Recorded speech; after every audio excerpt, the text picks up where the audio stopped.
Hi, everybody. This week we studied two portions combined, Chukat and Balak.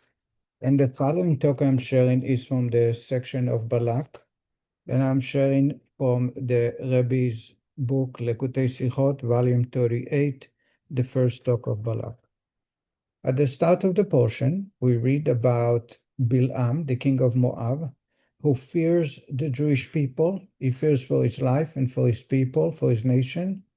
So the Torah begins, Vayishlach Balak Malachim. Balak sent messengers to Bilam. Bilam was a prophet, a non-Jewish prophet that had powers equal to that of Moshe. He can speak to God, and he knows exactly how to cause God to curse any nation or people. And Balak, the king of Moab, is asking Bilam to be hired for the purpose of getting rid of the Jewish people.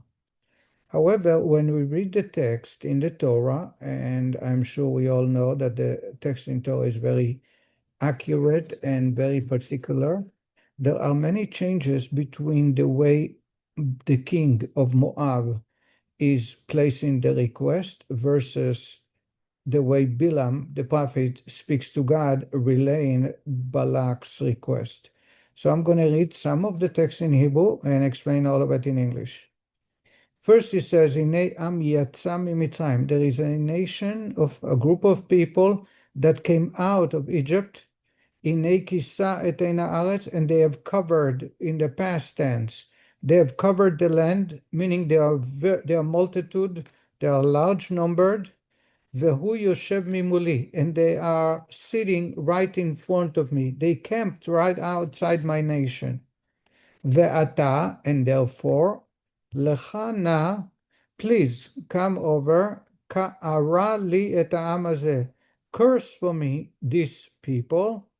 Ki yatzumu mimeni, because he's greater than me, meaning much more mighty and powerful. Ulai uchal nakebo, perhaps I can hit them. Va'agarshenu min haaretz, and chase them away from the land. And he goes on to say, because I know that you can curse or bless, and anyone is affected by your words. Now let's see how Bilam, the prophet, speaks to God. Vayomer Bilam el Elokim. Bilam speaks to God. Balak, and etc. Balak, the king of Moab, Shalach Elai, sent me the following message. Hinei ha'am hayotze mimitzrayim. Here are the people that are coming out of Egypt. Note the present tense, not the past. Vayechas et eina haaretz, and he covers the entire land. Instead of kisa in the past, Bilam says that he covers the entire land, meaning presently. Ve'ata lecha kava li, and now please kava. Kava, Rashi explained, it's worse than curse.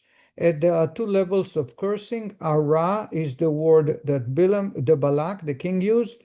Bilam changes and says to God that Balak wants to curse them in a very harsh way.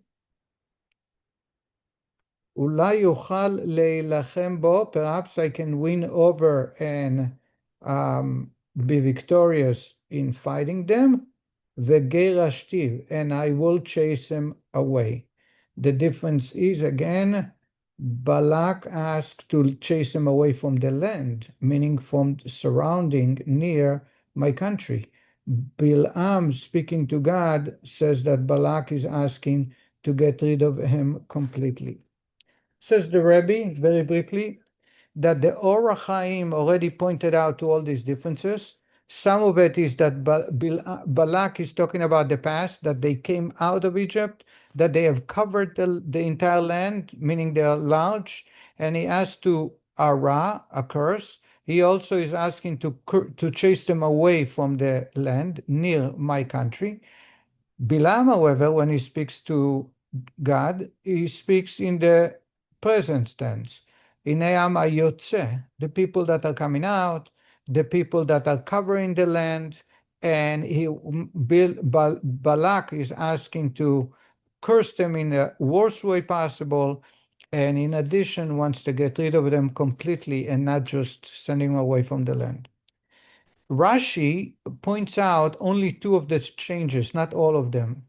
The Rebbe is asking, A, why is Rashi picking only on two and not on 5 or 6 changes? And B, Rashi actually does not address a very simple question, and that is, how did Bilam think that God is going to curse the Jewish people? After all, he knows that God loves the Jewish people. It was not a secret, and yet he himself is speaking or is told by God that the people are being blessed. And in fact, God is forcing him to bless the Jewish people, but yet he does not give up. He tries a second time and a third time, and as we all know, it turned into great blessings. But why is Rashi not addressing this simple question? Says the Rebbe very briefly. Rashi has a bigger question than that he was trying to address in responding to the two changes.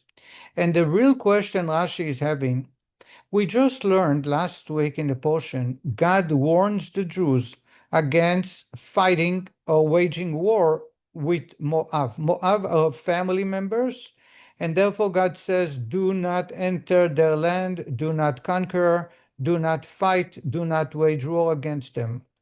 So, and in fact, the Jewish people last week we read about had to encircle the land of Moab instead of cutting through, because God warns them not to fight Moab, the Moabites.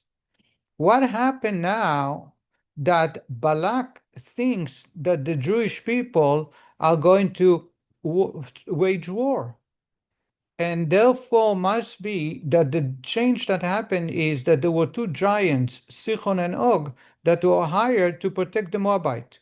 The Moabites and the king Balak were not aware of the warning or the prohibition from God to the Jewish people against fighting the Moabites. They assumed the reason the Jews went around and encircled that land simply because the Moabites had good protection, the two giants. But last week at the end of the portion, God orders Moshe to kill both of those giants, as Moshe did. Sichon and Og were killed by Moshe. Once they were killed, their protection, so to say, is gone. And now Balak is not aware of the prohibition. He was simply assuming that it was those giants that protected them, and their protection is gone. He fears for his life. So therefore he sends out to Bilam, the evil prophet, asking for a new protection. Bilam, however, being a prophet of God, knew about the commandment. He was fully aware that God has warned the Jews against fighting the Moabite. So he could have simply told Balak, nothing to worry, they will fight other nations, they will cut through many, many other countries, but not through your country, because you are a distant relative and God warns them specifically about your country. Yet Bilam, the prophet who is aware as a prophet of the commandment, did not share that with Balak. Instead, he turned to God asking to curse them. Says Rashi, must be that Balak was a bigger hater than that Bilam, the prophet, was a bigger hater than Balak. And that's explain all the changes. Balak is not trying to kill the Jews, he's trying to hit them, meaning you hit a person, but he remains alive. Instead, Bilam is saying that Balak wants to get rid of them. Balak is asking to get rid of them from the land, meaning from around my country. Bilam changes and says he wants to get rid of them, period. Balak is talking about the past. These people came out of Egypt. These people covered the entire land in the past. Bilam is telling God, remember, these are the people who came out of Egypt. They worship idols. They're not good people. In other words, their nature have not changed. And therefore, he's talking about the present tense, saying, here is the people who are coming out of Egypt. Here are the people who are covering the land. He's talking about all the past record of the Jewish people, which is not such a flattering record, asking God to remember that these are not such good people and therefore they deserve to be punished. Says Rashi, says the Rebbe, that's what Rashi wanted to show with us. Balak could have told Bilam clearly, simply not to worry, nothing to fear, but he chose instead to try and curse and obey the king's wish, just because he was a bigger hater than Balak. That's why Balak did not want to get rid of them, just to remove the danger. Balak was not aware that the Jewish people will not fight against them. Bilam knew about that, and Bilam is asking to get rid of them completely. What's the reason? Bilam had a baseless hatred. I'm sure today we all can hear and see that people who hate Jewish people, you can call it jealousy, or as the Torah tells us, the longest hate. People hate the Jew for being Jewish. If we do kindness, if we are successful, we get hated. If we are not successful and we fall behind, we get hated. And that's exactly what happened with Bilam. Balak had a reason for fearing the Jewish people. Bilam had no reason. In fact, he could have prevented lots of trouble and his own demise, but nothing stopped him because we call it a baseless hatred. And the lesson for our day and age is very, very obvious. The Rebbe concludes by saying that measure for measure, anytime somebody is trying to hurt a Jew, God rewards the Jew with the opposite based on the measure of hate. Just like Bilam hate was beyond reason, above and beyond reason, rhyme and reason, how was the blessing that he was supposed to bless the Jewish people? Beyond rhyme and reason. That's why the only place in the Torah you read clearly about the coming of Moshiach, Darach Kochav mi Yaakov, Vekam Shevet mi Israel, a star will shine from Jacob to redeem the world, which is the love of God, which is beyond and above rhyme and reason. It's not something that we deserve based on our service of God, but just God baseless love and desire to connect with us. That's why Bilam was the one who caused and who prophesied about this boundless love that God shares with the Jewish people, bringing Mashiach. And again, the lesson for us is very, very simple. All the haters will be gone, and all they do is bring more blessings for us as Jewish people in our relationship with God. Shabbat Shalom, everybody.